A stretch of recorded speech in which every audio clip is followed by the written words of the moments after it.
In what's being described as an historic turning point, nearly 200 nations agreed in Paris Saturday to a global accord to rein in rising greenhouse gas emissions blamed for warming the planet. Under the deal, nations will make voluntary commitments to begin cutting emissions. In addition, the deal provides billions more dollars to help poor nations cope with the transition to a greener economy powered by renewable energy. French Foreign Minister Laurent Fabius announced consensus on the deal had been reached. I now invite the COP to adopt the draft decision entitled Paris Agreement, which features in the document.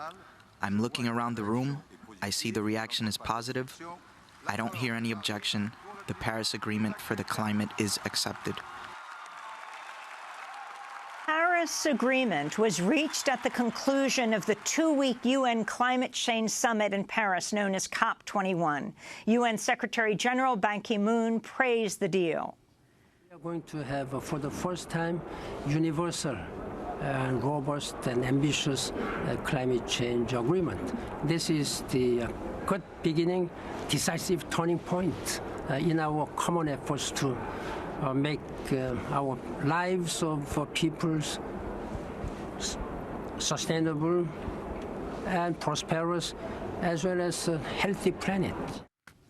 Despite the Paris Agreement, many scientists and environmental groups say nations need to be far more ambitious to prevent global temperatures from rising.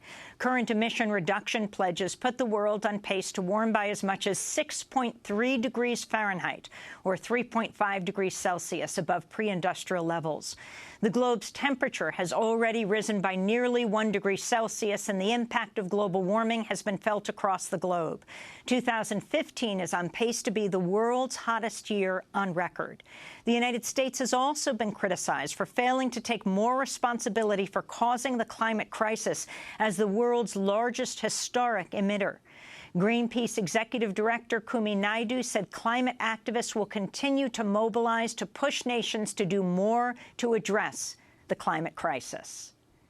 This is neither a moment for triumphalism or for despair.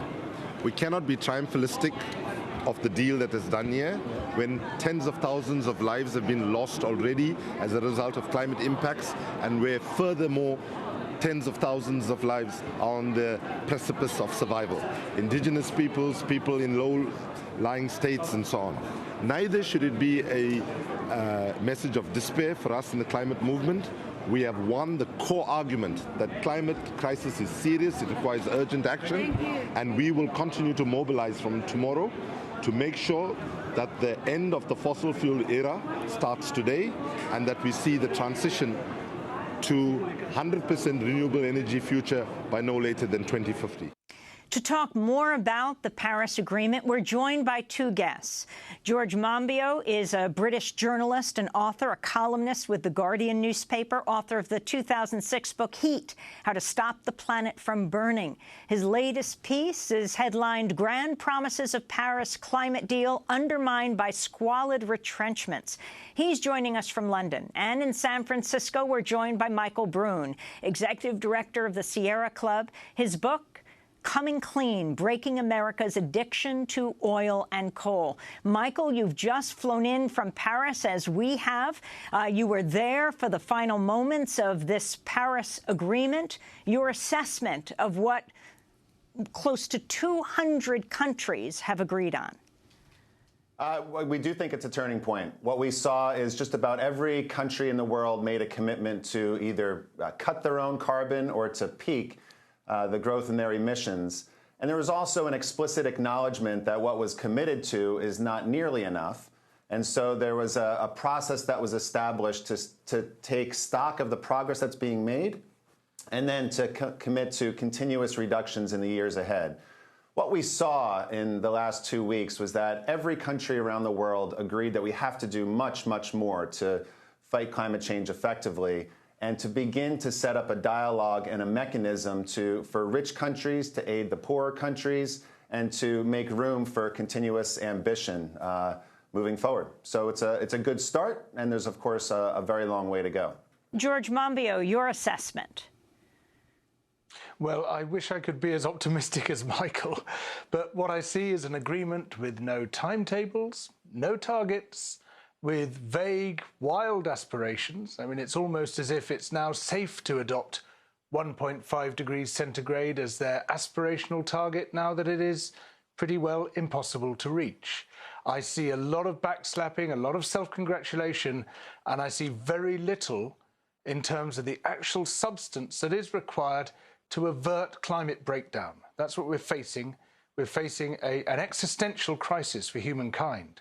And the response by the world's leaders has been anything but commensurate with that crisis. What did you feel needed to be done, George? Well, we needed a clear set of binding commitments based around percentage cuts by certain dates. Those were initially in the text, but they got stripped out as the process went along. And instead, we've got a phrase, as soon as possible, which could mean anything or it could mean nothing. Michael Brune. Yeah, well, that's not accurate. You know, first, the targets that were established, first, there are targets. They were never in the text. What we have is 187 countries have made commitments to cut their carbon. We have India that has committed to install 175 gigawatts of power, clean energy, over the next decade. That's equivalent to about half of the U.S. coal fleet in the United States.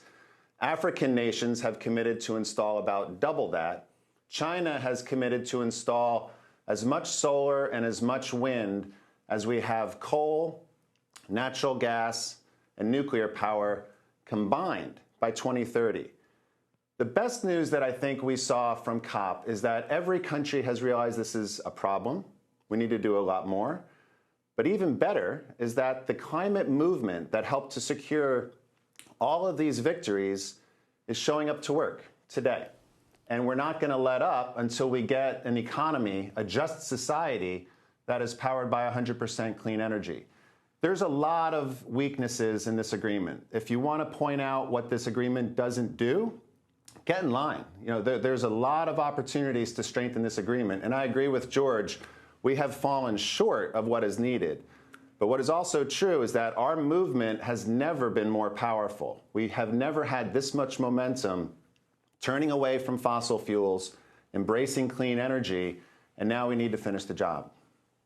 I want to go to the role the U.S. played, but first we're going to go to break. Our guests are Michael Brune, Executive Director of the Sierra Club, his book Coming Clean, Breaking America's Addiction to Oil and Coal. And we're speaking with George Monbiot, British journalist and author. Stay with us.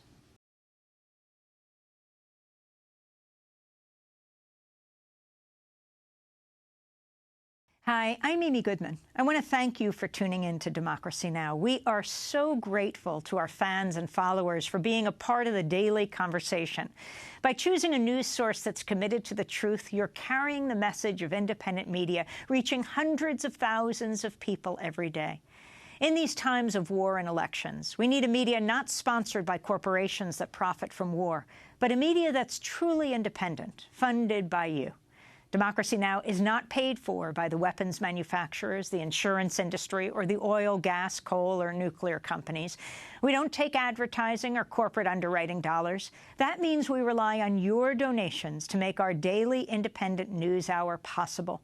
We need your support today to keep bringing you the hard-hitting, in-depth reporting you've come to expect 5 days a week. Visit democracynow.org, or you can call 888-999-3877.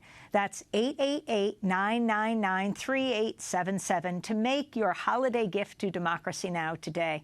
Thanks so much for sharing Democracy Now! Stories all year long.